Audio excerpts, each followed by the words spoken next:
going on YouTube? Welcome to another video. And you're going to notice here we're starting with a isolation exercise. My bicep, elbow, and then my hamstring and lower back were a little tender, so I skipped out on the barbell rows and we went right to our isolation movements, the bodybuilding stuff, and you're going to see me warm up here.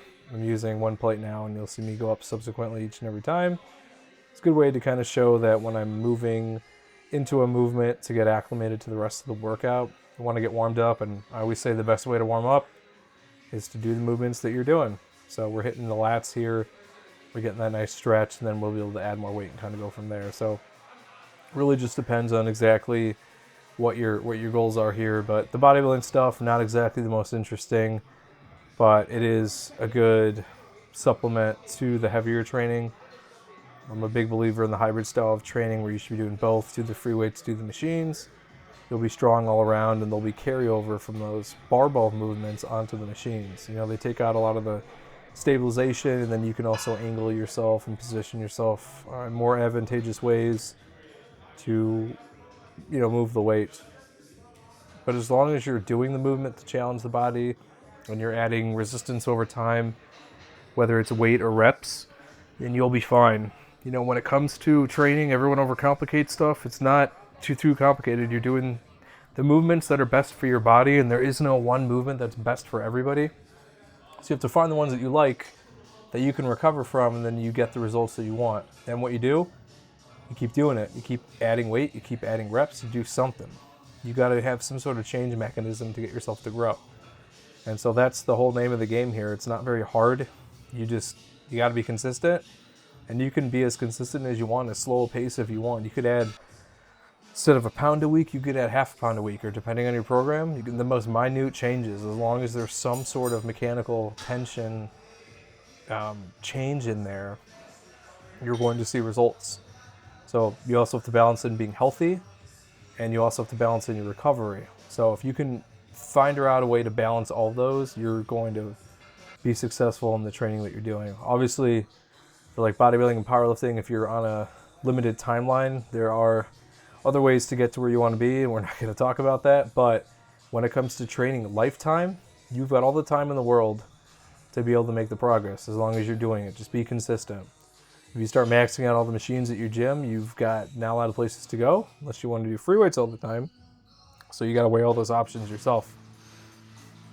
Another exercise I re-added back in is the T-bar row.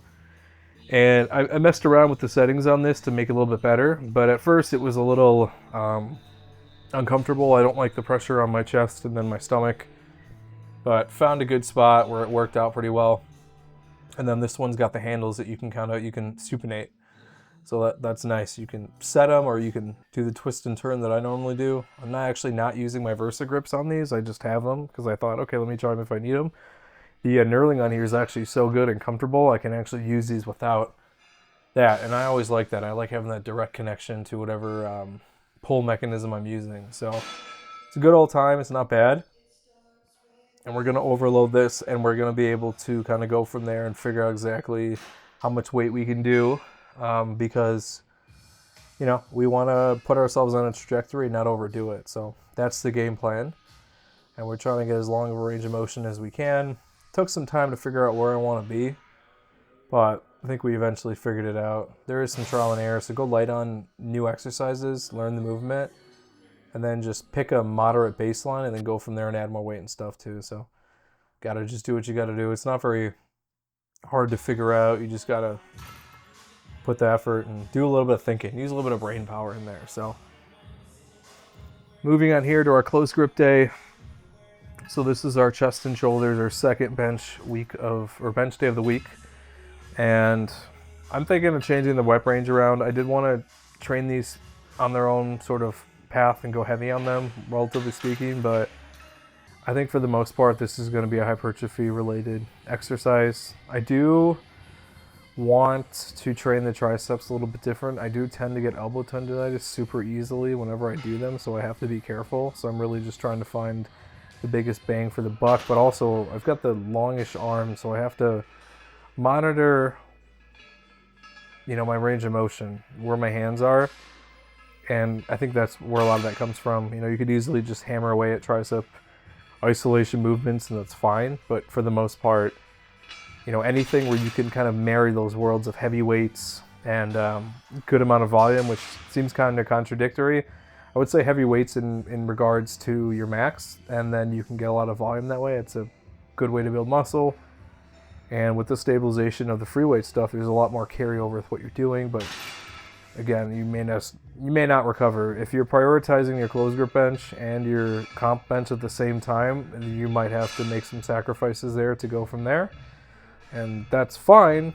You know, most people have a heavy day and a light day. You just have to figure it all out for yourself and what works. So you're going to kind of see my grip here and how narrow it is in the range of motion.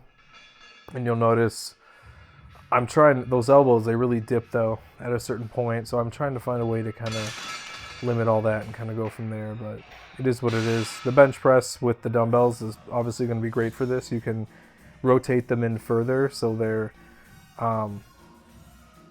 perpendicular to the floor. So that could be something a little bit more beneficial for you. But this is working out for me though. And then with all the overhead pressing, there is some carryover there. And then I do a lot of tricep volume. I just don't show it because it's just basic overhead extensions, tricep pushdowns, single arm pushdowns. Again, it's exercises that feel good to me and allow me to get the contraction that I'm looking for, and everyone's going to be different. Some people like the overhead stuff, some people don't.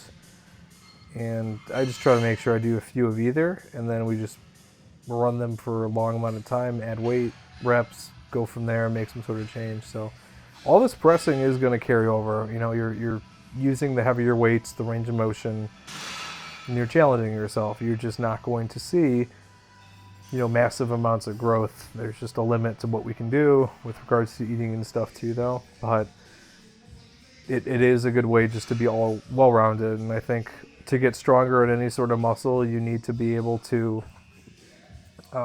train them in appropriate rep ranges.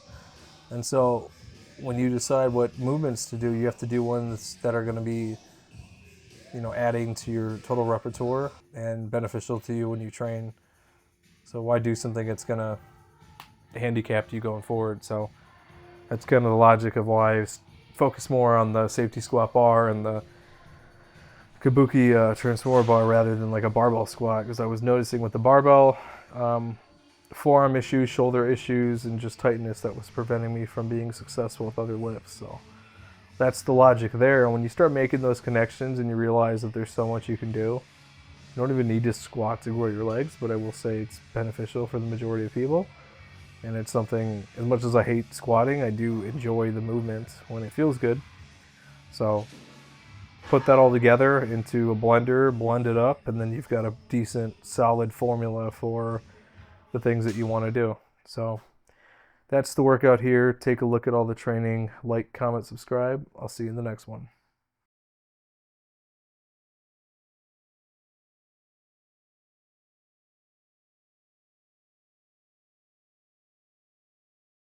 Thanks for watching the latest video. If you want to help support the channel, I actually own my own wet shaving and grooming e-commerce website where everything's handmade by me. It's www.apexsoaps.com, and you can get a 10% off code using wet shaver. We've got some cool scents here. We've got some Coca-Cola scents, a horchata scent, traditional barbershop, just some really cool stuff. And you can purchase samples or you can buy the whole set. If you have any questions, feel free to reach out via email. Be quick to respond. Thanks for watching.